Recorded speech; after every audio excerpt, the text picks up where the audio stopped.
오늘 설교 제목을 한번 따라해 주실까요? 담대하게, 거침없이. 이런 제목을 담대하게, 거침없이 이렇게 얘기하면 뭐가 좀 안 맞죠? 한 번 더. 담대하게, 거침없이. 이게 사도행전의 결말입니다. 맨 마지막 장, 마지막 절에 나오는 표현입니다. 자, 오늘 지금까지 사도행전 공부한 내용을 잠깐 복습을 합니다. 바울 일행을 태운 배가 로마로 가던 중에 지중해 한복판에서 이제 유라굴로라고 하는 광풍을 만나서 약 보름 동안 시달리게 되지요. 그러다가 하나님의 섭리를 힘입어서 서쪽으로 500마일 떨어진 그 멜리데 몰타라고 하는 섬에 도착을 하게 됩니다. 그 섬이 어떻게 생겼는지 최근의 모습입니다. 이 멜리데 혹은 몰타 섬인데 저 절벽에 보면 뭐 탑같이 보이기도 하는데 사실은 동상입니다. 누구의 동상인가 가까이 가서 봤더니 바로 바울 사도의 동상이 저기에 이렇게 높이 세워져 있습니다. 그 섬 사람들은 아는 거죠. 약 2000년 전에 바울을 태운 배가 이 섬에 도착했었다. 그들이 여기서 3개월 동안을 머물렀다. 겨울이 지나가기까지. 그리고 이 섬에 사는 원주민들에게 바울이 복음을 전했다. 이런 내용들이 허구가 아니고 역사적인 사실이었음을 이제 저 섬에 저런 흔적들이 지금도 방문자들에게 말해주고 있습니다. 자, 3개월 동안 머물렀던 바울 일행은 다시 배를 타고 항해를 해서 이제 시실리 섬에 있는 그 수라부사라고 하는 곳을 통과하게 되는데 우리말로 수라부사 도대체 어딘가? 근데 영어 성경을 봤더니 우리에게 아주 익숙한 마을이더라고요. 시라큐스. 뉴욕에도 있죠. 원래 이게 이탈리아의 그 시실리 섬에 있는 지명이었습니다. 이 시라큐스를 지나서 드디어 장화처럼 생긴 이탈리아 반도에 이제 상륙을 하게 되는데 거기에 레기온, 그 다음에 보디올 이런 도시를 거쳐서 이듬해 봄에 드디어 바울 일행은 꿈에도 그리던 로마 땅을 밟게 되었습니다. 그리고 바울을 기다리고 있던 몇몇 크리스찬 형제들의 환영을 받게 됩니다. 여러분, 바울은 로마 시민이었지만 지금 죄수의 신분입니다. 황제에게 상소를 한 미결수입니다. 이런 경우는 이제 로마에 도착하면 근위대에게 넘겨져서 재판이 끝날 때까지 보통 감옥의 유치장에 집어넣습니다. 그런데 이 근위대장은 무슨 영문인지 그렇게 하질 않았습니다. 바울을 부대 바깥에 한 민가에 거처를 마련해 주었습니다. 자, 한번 16절 말씀 같이 한번 읽겠습니다. 시작. 우리가 로마에 들어가니 바울에게는 자기를 지키는 한 군인과 함께 따로 있게 허락하더라. 다른 죄수들과는 달리 바울은 이례적으로 이제 가택 연금 이런 형식의 조치를 취하게 된 것입니다. 그렇지만 살벌한 감옥이 아닌 민가에서 혼자 따로 지낼 수 있도록 배려해 준 것입니다. 여러분, 우리가 사도행전을 보면 바울이 예루살렘에 있을 때 그 그를 죽이고자 하는 사람들이 사방에 깔려 있었잖아요. 그때는 하나님께서 어떻게 섭리하셨죠? 이 율리오라고 하는 백부장을 통해서 바울을 그들 가운데서 끄집어내어서 부대 안에 있는 감옥에다가 집어넣으셨어요. 왜? 거기가 가장 안전한 장소였기 때문에. 그래서 신의 한 수를 하나님께서 두신 거죠. 적진 한복판에 바울을 두심으로 유대인들로부터 보호해 주신 것입니다. 그런데 이번에는 오히려 이제 거꾸로 부대 안으로 집어넣으신 게 아니고 부대 바깥에 있는 그냥 마을에 이렇게 군인 하나를 붙여서 바울을 둔 것입니다. 왜? 거기는 살해 위협이 있는 곳이 아니거든요. 그래서 바울이 좀 나름대로 자유롭게 해야 할 일을 할 수 있도록 하나님이 조치하신 것입니다. 자, 참 하나님은 참 다양한 수를 갖고 계셔요. 그래서 성도들의 형편에 따라서 때로는 이렇게도 섭리하시고 때로는 저렇게도 섭리하시고, 그래서 성경에 보면 때를 따라 돕는 은혜를 얻기 위하여 은혜의 보좌 앞으로 나아가자, 그런 말씀이 기록되어 있습니다. 사랑하는 성도 여러분, 여러분들이 오늘 이 시간 이 자리에서 주님을 예배하기까지 하나님은 때를 따라 돕는 은혜로 우리를 여기까지 인도해 주신 줄로 믿습니다. 바울은 이때부터 이제 재판을 받고 결국에 순교의 제물로 드려지기까지 2년 동안을 셋집에서 머무르게 됩니다. 자, 성경에 셋집이라고 나오는데요. His own rented house. 미국에 사는 우리들 많이 들어보는 말입니다. 이 렌트 하우스에서 이제 재판날을 기다리게 되었습니다. 요즘같이 번듯한 이런 집이 아니었습니다. 일종의 싸구려 헛간 같은 그런 곳이었습니다. 또 죄수지만 또 렌트비를 내야만 했습니다. 아마 성도들이 보내주는 영치금 같은 것으로 바울은 해결을 했을 것입니다. 누구의 감시도 없는 그런 자유로운 상황은 아니었습니다. 죄수의 신분이었기 때문에 군인 한 명이 24시간 바울을 감시했습니다. 자, 그러니까 잠도 같이 자고요. 이 군인과 바울 사이에는 최고랑이 있습니다. 그래서 바울의 한쪽 손과 군인의 한쪽 손이 이렇게 같은 쇠고랑으로 연결이 되어 있는 거죠. 24시간. 그러니까 잠도 같이 자고 화장실 갈 때도 같이 가는 것입니다. 이렇게 해서 도주를 방지했던 것이죠. 자, 이런 상황 속에서 바울은 누구에게 복음을 제일 먼저 소개했을까요? 당연히 제일 가까이 있는 사람이죠. 간수에게 했을 것입니다. 간수는 한 사람이 24시간 할 수 없기 때문에 하루에 서너 사람으로 바뀝니다. 교대를 합니다. 그래서 바울은 하루에 최소한 대여섯 명의 로마 군인들에게 복음을 소개할 수 있었습니다. 간수들이 복음을 듣고 마음이 열리니까 이제 바울을 찾아오는 많은 사람들을 쫓아내지 않고 바울이 잘 맞이할 수 있도록 또 배려를 해 주었던 것입니다. 30절을 보면 알 수 있습니다. 같이 한번 읽습니다. 바울이 온 이태를 자기 셋집에 머물면서 자기에게 오는 사람들을 다 어떻게 하고 영접했다. 웰컴 할 수 있도록 그 간수들이 배려를 해준 것입니다. 바울은 틈틈이 쉬는 시간을 이용해서 또 글을 썼습니다. 편지를 썼습니다. 그것이 바로 여러분의 손에까지 오게 된 네 권의 성경이 되었는데요. 소위 옥중서신이라고 해서 에베소서, 빌립보서, 골로새서, 그리고 빌레몬서, 이 네 권의 서신을 썼습니다. 성도들을 격려하고 또 양육하기 위해서였죠. 자, 찾아오는 사람들에게는 말로, 입으로 복음을 소개하면서 저들을 양육하고 격려했고요. 자기가 찾아갈 수 없는 멀리 떨어져 있는 성도들과 그리고 복음이 필요한 사람들을 위해서는 글로 썼던 것입니다. 다시 말하면 모든 수단과 방법을 총동원해서 복음을 전하고자 애를 썼던 것입니다. 자, 이 사도행전을 기록한 누가가 이 책의 마지막 부분을 기록하면서 특별히 강조한 단어가 있습니다.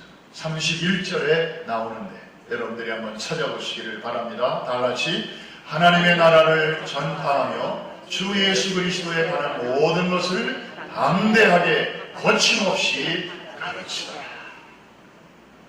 바로 오늘 설교 제목이 저기서 나왔습니다. 한 번 더 따라해 주실까요? 담대하게, 거침없이, with all boldness and without hindrance.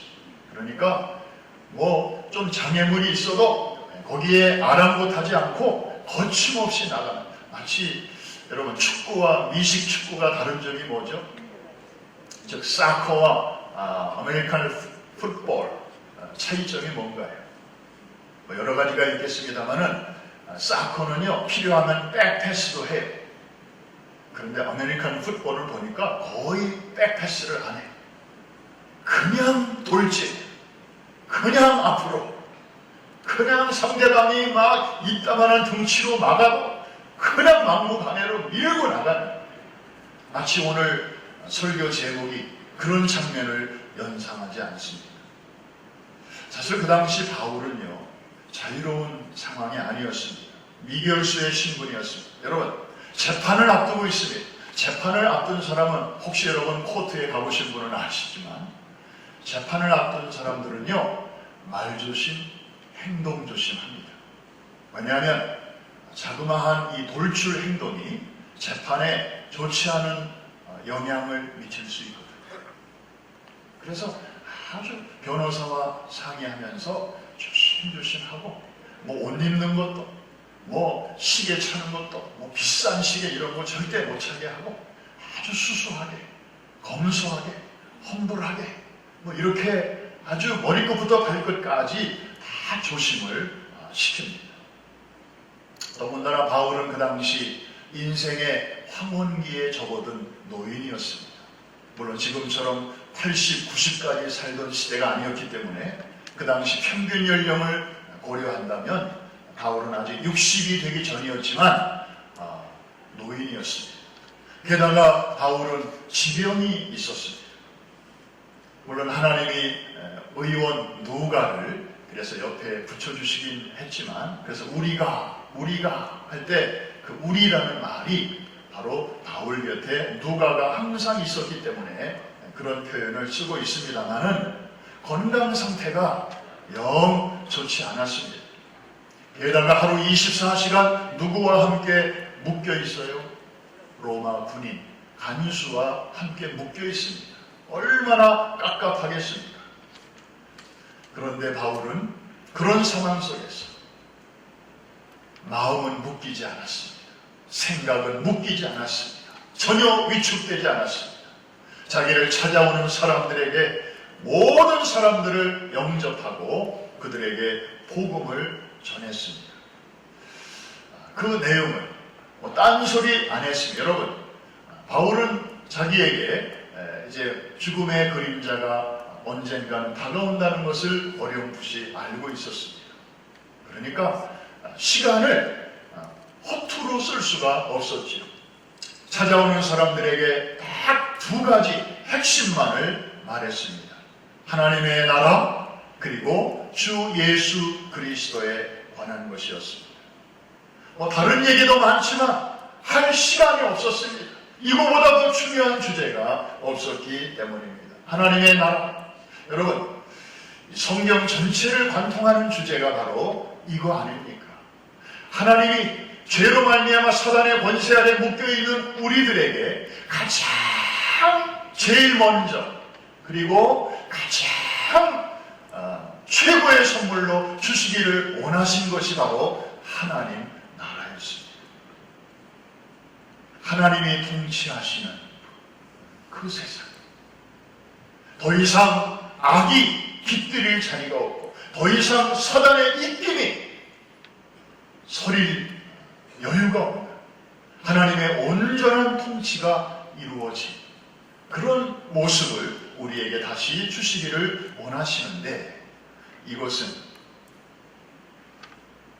사람이 이룰 수 있는 나라가 아니었습니다. 사람은 너나 할 것 없이 다 죄 안에 있기 때문에 하나님은 그 죄인을 통하여 때묻지 않은 하나님의 나라를 회복하실 수가 없었습니다. 그래서 이제 그 일을 하실 수 있는 우리의 구주 예수 그리스도를 보내주신다. 이게 바로 구약이고, 신약의 사복음서는 그분이 드디어 오셨다라고 하는 내용 아니겠습니까? 그리고 신약의 나머지 부분은 그분이 우리의 구원을, 하나님 나라를 완성하기 위하여 다시 오신다. 이게 성경에 나오는 내용 중에서 가장 중요한 두 가지 주제입니다. 한번 따라합시다. 하나님의 나라, 예수 그리스도.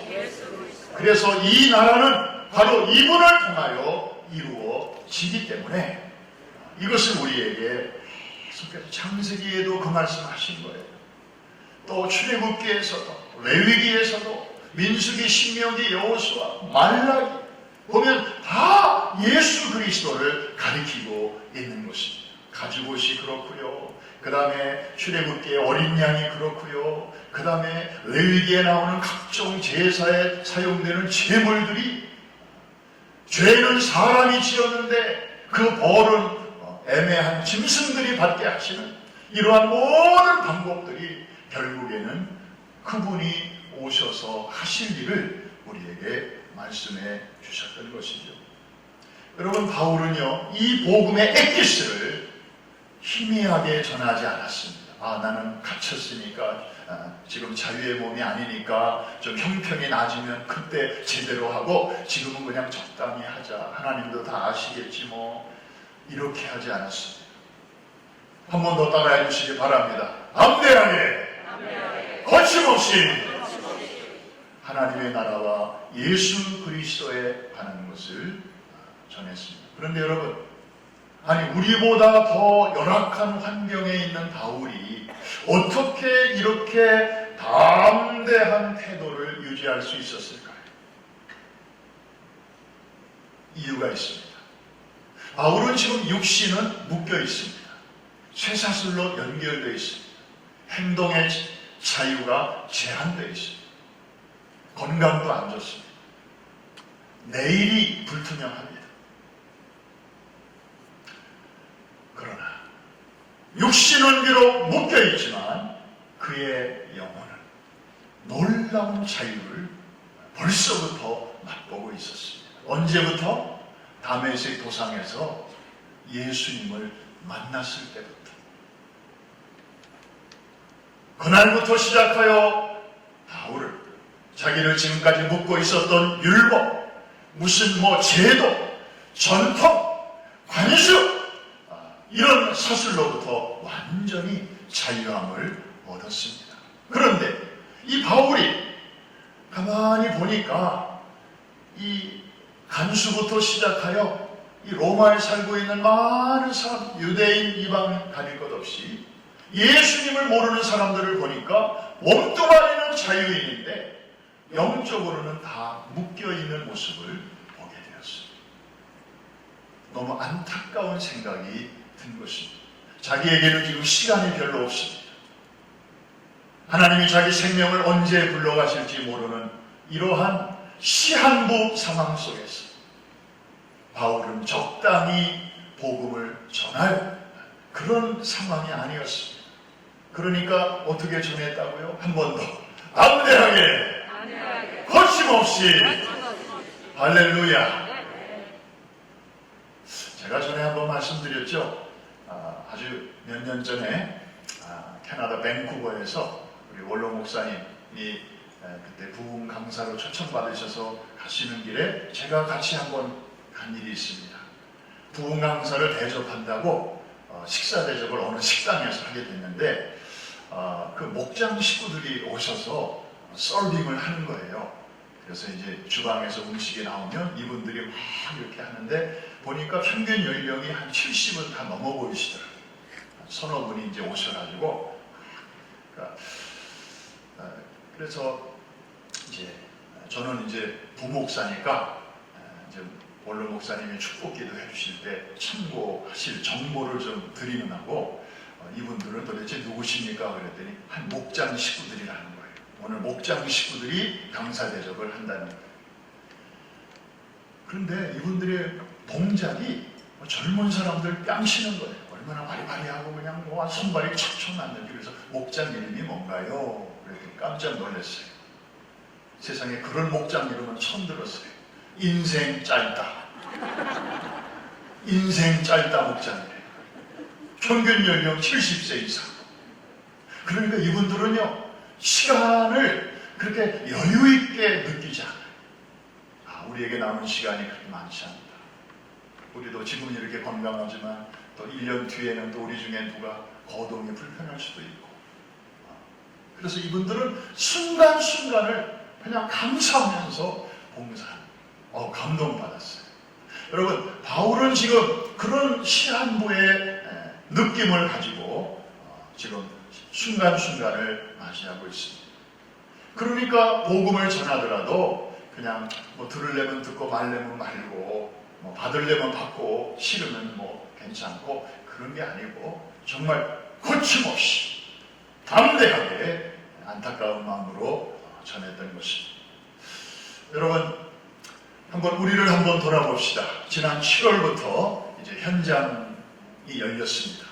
벌써 이제 여러분들이 안에 들어와서 예배를 드리신 지가 2달째 되십니다. 오늘 우리 찬양 끝난 다음에 박수 소리와 아멘 소리가 평소 때보다 훨씬 큰 거를 보니까, 저는 앞자리에 있으니까 뒤가 잘 안 보이잖아요. 그런데 평소보다 컸어요. 오늘 찬양도 은혜롭게 잘 해주셨지만 평소보다 많은 분들이 오셨음을 제가 목회적인 감각으로 알게 됐어요. 앞에 와서 보니까 정말 지난주보다 더 많이 오신 것 같아요. 감사한 일이에요.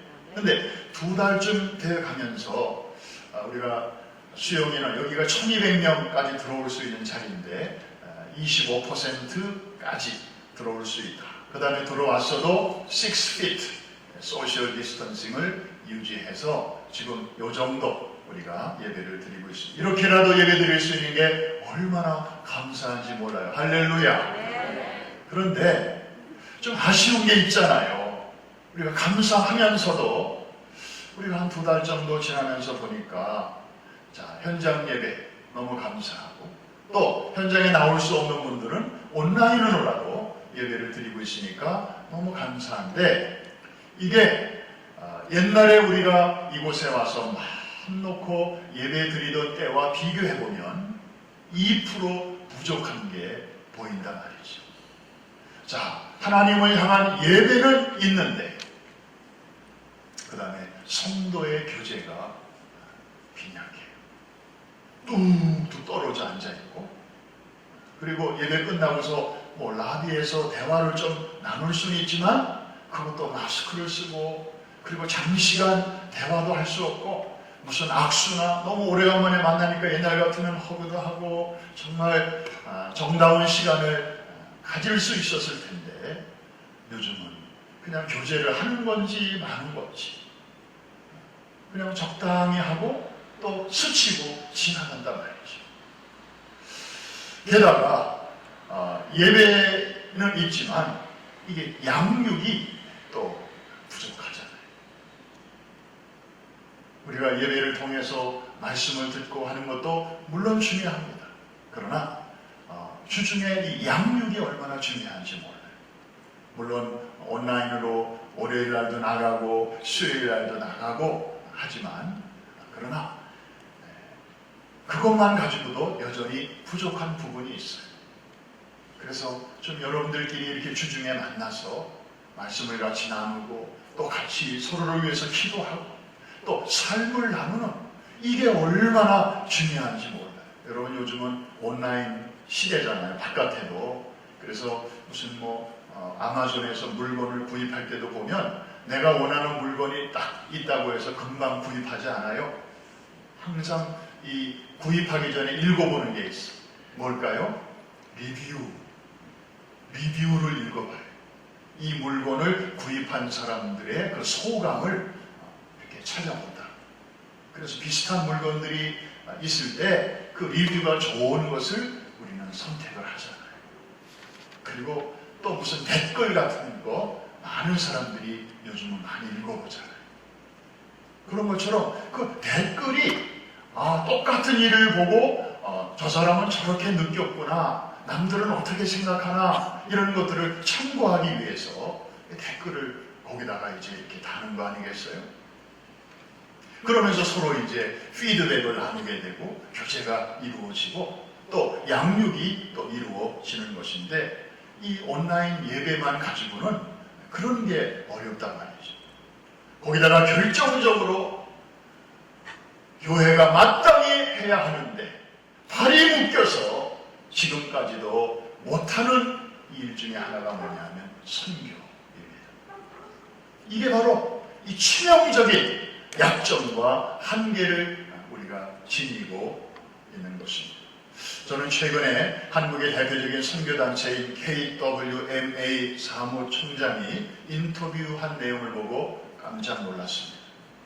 코로나 팬데믹이 이게 지구적인 재난이기 때문에 한국도 예외는 아니라는 것을 알고는 있었지만 여러분 해외에 나가 있는 한인 선교사가 3만 명쯤 됩니다. 미국이 5만 명쯤 되고요. 굉장히 많은 숫자가 나가 있는데 이 코로나 팬데믹 때문에 선교비가 40%가 줄었다는 것입니다. 그래서 선교사들 파송한 단체들도 힘들지만 선교사들은 더 힘든 거죠. 와야 할 재정적 지원이 그만큼 줄었으니까. 게다가 이게 6개월쯤 지나다 보니까 해외에 나가 있는 3만 명의 선교사 중에서 벌써 한국으로 후퇴한 선교사가 5천 명이라는 것입니다. 그러니까 이런 상태가 계속 지속되다 보면 앞으로 이제 더 많은 선교사들이 본국으로 고향 앞으로 갈 수밖에 없는 그런 상황이라는 거예요. 다시 말하면 코비드-19 이 바이러스가 이제는 선교까지 발을 묶고 있는 그런 상황입니다. 언젠가는 다시 정상이 되겠지 하면서 우리가 지금까지 막연한 기대감을 가지고 오지 않았습니까? 그런데 we don't know when. 그런 날이 언제 오는지 아무도 지금 대통령부터 위시해서 무슨 어떤 전문가도 예단할 수 없는 그런 상황입니다. 언제까지 우리가 이런 식의 예배와 신앙생활을 해야 할 것인지. 지난 금요일에도 말씀드렸습니다만 그래도 우리는 이나마 성전에 나와서 예배를 드리는데 우리 연세 많으신 시니어 어른들 혼자서도 오실 수도 없고 온라인도 못 받으시고 자 이런 어르신들이 수백 명이 계신데 자 이런 분들을 우리가 어떻게 케어할 것이며 또 우리 어린 자녀들 지금 그 뒤에 있는 젊은 부모들 그 애들 때문에 아직도 교회에 보내지도 못하고 지금 그러고 있는데 자 이런 상황 속에서 가만히 생각해 보니까 이 약점을 보완할 수 있는 방법이 전혀 없는 게 아니었습니다. 이 정면 돌파, 난국 타개, 영어로 하면 breakthrough의 길을 하나님께서 사실은 우리에게 허락하셨더라고요. 그게 뭐냐 하니까 목장 예배입니다. 한번 따라 합시다. 목장 예배. 목장 예배. 여러분 이 목장 예배를 우리가 가만히 들여다보면 주중에 성도들끼리 모여서 교제가 있고요. 그 다음에 거기서 양육이 이루어지고 그리고 우리가 지난 20년 가까이 정말 이 목장을 통해서 선교의 굉장히 중요한 부분을 우리가 담당해 오지 않았습니까? 그래서 우리가 이거 빨리 이게 풀려야 될 텐데 하고 그날만을 소극적으로 기다릴 게 아니에요. 여러분 사실 지난 3월부터 9월까지 목장 예배가 사실상 방학 기간이었습니다. 방학이었습니다.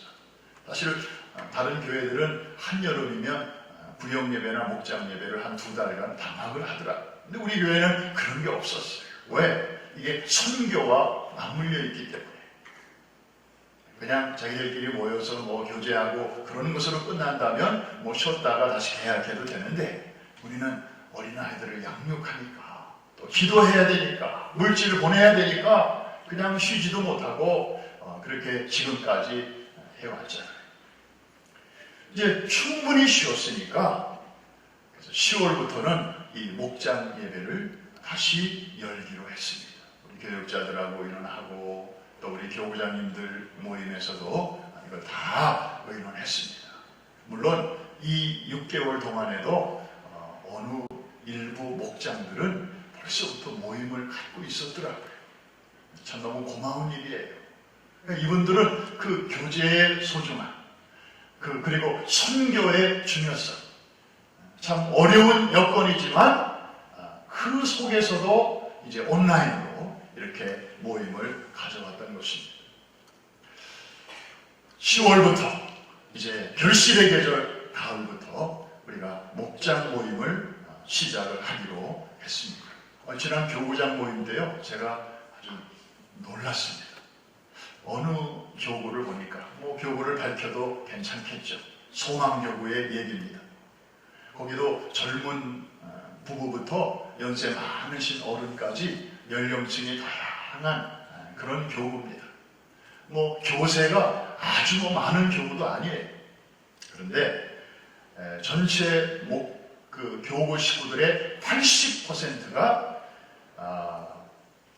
줌을 할 줄 알아요. 줌으로 접속을 할 줄 안다는 거예요. 그래가지고 이게 어떻게 된 건가 하고 물어봤더니 이제 젊은 교구장님이 이 사람들에게 줌 사용 방법을 이렇게 가르쳐 준 거예요. 그래서 연세 많으신 분들은 이제 전화기로 이것을 이제 하는데 사실 젊은 사람들도 쉽지 않거든요. 우리가 코로나 터졌을 때 이 장로님들하고 미팅도 줌으로 처음에 할 때를 제가 기억해 보니까 첫날은요 서로 줌으로 접속해가지고 들어오기까지 1시간 걸렸어요. 비교적 젊은 분들인데도 난생 처음 해보는 거니까 아이디 넘버를 이렇게 찍고 그 다음에 패스워드 물어보면 패스워드는 이렇게 넣고 그 다음에 이 버튼을 누르면 이제 얼굴이 보이고 이 버튼을 누르면 목소리가 들리고 이렇게 해서 또 전체 얼굴을 다 보고 싶으면 이걸 누르면 되고 그냥 자기 모습을 잠깐 감추고 싶으면 또 이렇게 누르면 되고 그럼 몇 가지를 우리가 서로 다 가르쳐주고 홍보했는데도 첫날은 그렇더라고요. 두 번째 모임 때도 보니까 다 잘 들어오시는데 꼭 한 분이 또 늦는 분이 있어요. 그러면 그분이 들어올 때까지 또 기다리는 하고 한 30분 기다려요. 그러면서 자리 잡았는데요. 이 교구는 보니까 그래서 우리 김종인 권사님, 이종숙 권사님이 그 교구인데 이분들이 다 연세가 지긋하신 분들이거든요. 줌을 하신대요. 줌으로 목장 예배를 드리신다는 거예요. 제가 아주 깜짝 놀랐어요. 그래서 어떻게 그럼 배우셨냐 그러니까 교구장이 핸드폰 2개를 구입해가지고 한 손에는 이제 통화를 하면서 한 손에는 화면을 이렇게 보여주는 거예요. 그래서 권사님 요 화면 보이시죠? 요거 누르시면 이렇게 됩니다. 그러니까 말로 설명하기 어려운 것은 화면으로 보여주면서 가르치는 거예요. 시간이 좀 걸렸지만 그렇게 하니까 전체 교구 식구들의 80%가 이제는 온라인으로 목장 예배를 드릴 수 있게 되었다는 거예요. 한번 따라 합시다. 담대하게 거침없이. 여러분 지금 성령의 음성이 들리지 않습니까? 여러분 바울은 여건이 좋아서 그렇게 했습니까? 아니에요. 우리도 힘들지만 바울이 당시에 처한 상황은 정말 복음을 나누기에는 너무나 열악한 환경이었습니다. 그렇지만 성경은 기록합니다. 그가 하나님의 나라와 주 예수 그리스도에 관한 것을 말하되 어떻게 해요? 담대하게 거침없이. 정말 요즘과 같이 코로나 사태를 통과하는 그리스도인들에게 있어서 가장 갖추어야 할, 가장 우리가 붙들어야 할 믿음의 자세인 줄로 믿습니다. 말씀을 이제 마치려고 하는데요. 사도행전을 이렇게 공부하다 보면 좀 좀 한결같이 느끼는 점이 있습니다. 전체적인 내용에 비해서 이 끄트머리 부분이 너무 좀 약하다, 시시하다, 초라하다 하는 느낌입니다. 사실 바울이 누굽니까? 기독교 역사에 있어서 예수님 다음으로 정말 영향력 있는 위대한 사도 아닙니까? 그런데 이 사람의 최후 모습을 보니까 로마의 저 외곽의 한 싸구려 헛간에서 죄수의 신분으로 거기서 구금되어서 지나다가 결국에는 사형 선고를 받고 참수형으로 순교의 죽음을 맞이하는 것으로 끝나는데, 그나마 바울의 죽음에 대한 언급도 없어요. 그 영웅적인, 정말 그 바울의 멋진 마지막 피날레를 바울이 이렇게 해서 정말 복음을 위하여 아름다운 죽음을 죽었더라, 이런 내용이 사도행전 29장쯤에 좀 쓰일 법도 한데 그런 언급도 전혀 없이 그저 복음을 담대하게 거침없이 전하였더라 하고 거기서 끝나버리고 맙니다. 그런데 여러분, 우리 한 가지는 꼭 기억하십시다. 로마의 그 자그만 그 셋집에서 시작된 이 바울의 복음의 역사는 그 당시 널따란 로마의 왕궁에 사는 그 황제와 또 그의 수중에 있는 수만 명의 군대, 그리고 화려한 옷을 입고 있는 방백들을 호령하면서 로마 제국을 통치하던 황제에 비하면 너무나 미미했습니다. 그러나 여러분, 인생은 길게 봐야 됩니다. 역사는 더 길게 봐야 되죠. 그로부터 250년이 지난 후에 어떤 일이 생겼습니까? 로마 제국의 역사상 첫 번째 기독교인 황제인 콘스탄틴 대제는 AD 314년에 밀라노 칙령을 통해서 기독교를 공인하게 되었습니다. 기독교를 공인했다는 말은 이제 박해 시대가 끝났다는 것이고, 그리고 로마의 정식 종교로 인정을 받았다는 것입니다. 놀라운 일이, 지금도 이태리의 밀라노 시내에 가면 그 어느 교회당 앞에 콘스탄틴 대제의 그 동상이 딱 서 있습니다. 그 어머니가 헬레나, 이 황제로서는 첫 번째 크리스찬이었습니다. 그 후 100년이 채 못 돼요. 주후 380년에 테오도시우스, 이 사람은 황제가 아니라 대제라고 말을 합니다. 왜냐하면 기독교를 로마의 유일한 종교로 그렇게 선포했기 때문입니다. 다른 종교들은 로마가 인정하지 않게 되었고 오직 기독교만이 로마의 유일한 스테이트 릴리전이라고 선포를 하기에 이르렀습니다. 여러분, 이 300년의 아주 극심한 박해 시대를 지나서 결국에 지하에 있던 성도들과 교회는 지상으로 올라오게 되었고, 그리고 이제는 교회를 통하지 않으면 로마에서도 출세할 수 없는 그런 시대가 열리게 된 것입니다. 이런 기독교의 승리는, 그 시발점을 알고 보면 로마의 외곽에 있는 자그마한 셋집에서부터 출발했다는 사실, 여러분들이 꼭 이 아침에 기억할 수 있기를 바랍니다. 너무 놀랍지 않습니까? 마치 모세를 통한 그 출애굽의 대역사, 이 엑소더스라는 영화를 보면 정말 대단하잖아요. 그런데 하나님의 이 위대한 200만 명의 히브리인들이 400년 동안의 그 압제에서 벗어나서 그 애국을 빠져나오는 그 장관, 이 놀라운 드라마도 알고 보면 출발점이 어딜까요? 갓난 한 어린아이를 담은 갈대 상자.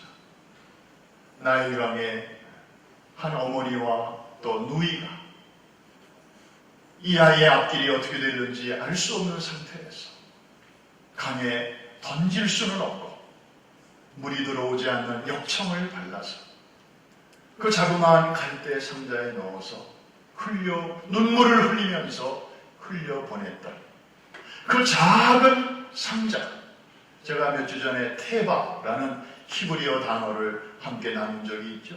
그 테바에서부터 이 놀라운 역사는 잉태되었고, 그로부터 80년 후에 모세가 80세가 되었을 때에 이 놀라운 엑소더스의 역사가 이루어지게 된 것입니다.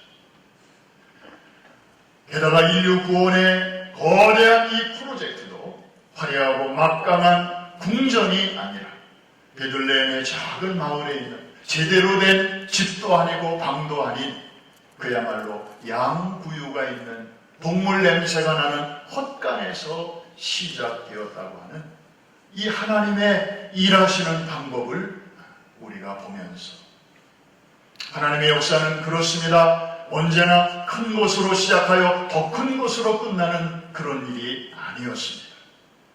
작은 것에서부터 시작해서 하나님 나라는 점점 확장되어 가는, 이것이 바로 하나님의 역사이십니다. 겨자씨가 그렇고 누룩이 그랬습니다.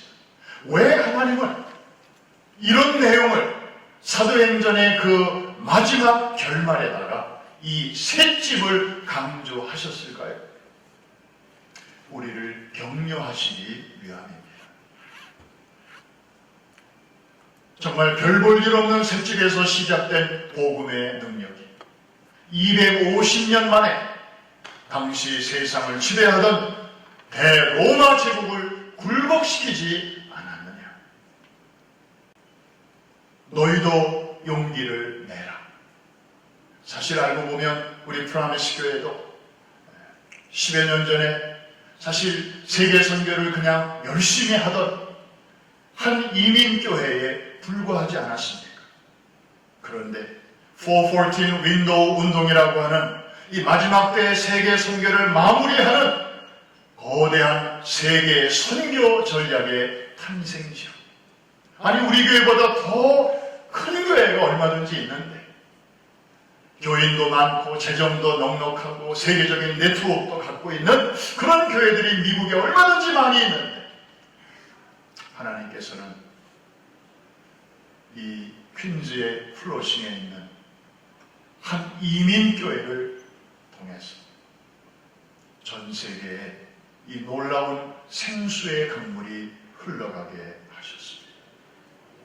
하나님은 오늘도 말씀하십니다. 내 눈에 너보다 훌륭한 사람들이 주변에 많이 보이냐? 그래서 나 같은 거 내가 할 수 있는 일이 뭐가 있을까? 하나님은 저런 분들을 통해서 다 일하시지 뭐. 그렇게 생각하는 사람들이 있을까? 하나님은 오늘도 우리에게 말씀하십니다.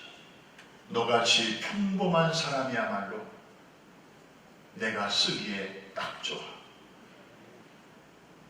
너같이 평범한 사람들이 모인 목장이야말로 내가 앞으로 큰 일을 하기에 너무나 좋은 환경이야.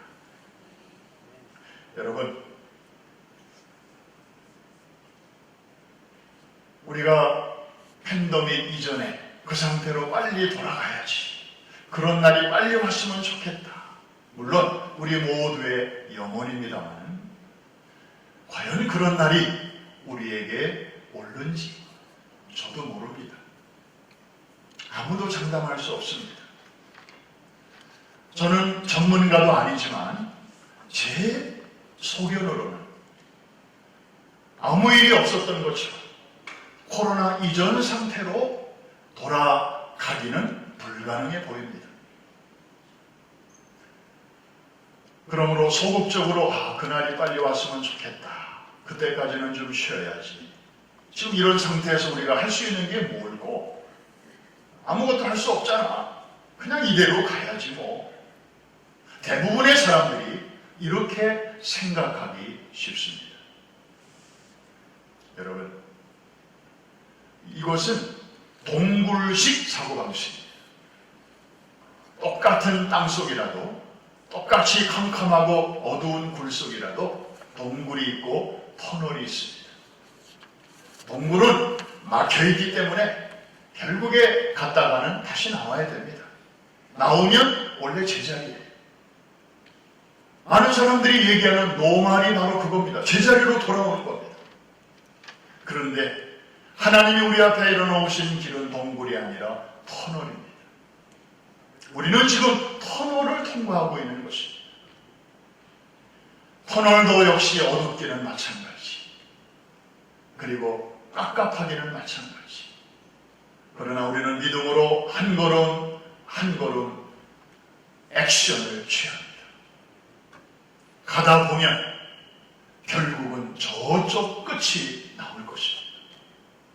그걸 우리는 뉴 노멀이라고 말합니다. 벌써 우리 교회도 이 태스크포스 팀 이름이 뉴 노멀 태스크포스예요. 너무 감사해요. 노멀이 아니고 뉴 노멀이에요. 동굴식 사고를 하는 게 아니라 터널식 사고를 하고 있는 것입니다. 지금 우리 시대는요, 이 동굴식 믿음을 가진 사람들은요, 아무것도 못하게 되어 있어요. 이대로 가면 그 사람들은 영적으로도 말라 죽고 육적으로도 아사할 것입니다. 그러나 이 터널식 믿음의 사고를 하는 사람들은 지금 좀 힘들어요. 한 걸음 한 걸음 앞으로 나아갈 것입니다.